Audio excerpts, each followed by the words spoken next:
Decision making. Decision making is one of the basic cognitive processes of human behaviors, by which a preferred option or a course of actions is chosen from among a set of alternatives based on certain criteria. There are a few key themes found in this chapter. An example would be rationalism versus empiricism.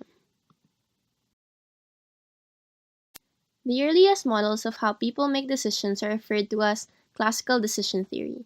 Most of these models were devised by economists, statisticians, and philosophers, not by psychologists. Hence, they reflect the strengths of an economic perspective. One such strength is the ease of developing and using mathematical models for human behavior.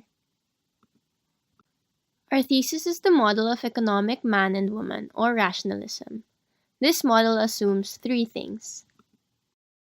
First, decision makers are fully informed regarding all possible options for their decisions and of all possible outcomes of their decision options.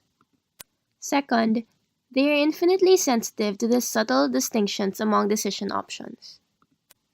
Lastly, decision makers are fully rational in regard to their choice of options. The assumption of rationality means that people make their choices to maximize something of value, whatever that something may be. Our antithesis is subjective expected utility theory, or empiricism.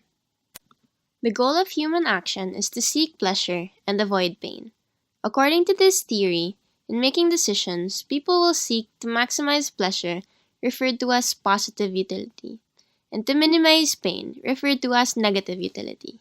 In doing so, however, each of us uses calculations of two things. One is subjective utility, which is a calculation based on an individual's judged weightings of utility or value, rather than an objective criteria. The second is subjective probability, which is a calculation based on the individual's estimates of likelihood, rather than an objective statistical computation. Our synthesis would be reasoning or dual process theory. An alternative perspective on reasoning, or dual process theory, contends that two complementary systems of reasoning can be distinguished. The first is an associative system, which involves mental operation based on observed similarities, or empiricism. The second is a rule-based system, which involves manipulation based on the relations among symbols or shapes, or could be known as rationalism. To conclude, we would like to give you tips on choice strategies. First, people process information quite differently if faced with many alternatives, like four or more, than if faced with just two or three alternatives. Second is time pressure. That is, a decision must be made by a certain point in time. Errors in judgment can be made from either deciding too soon or rush to judgment or from delaying decisions too long.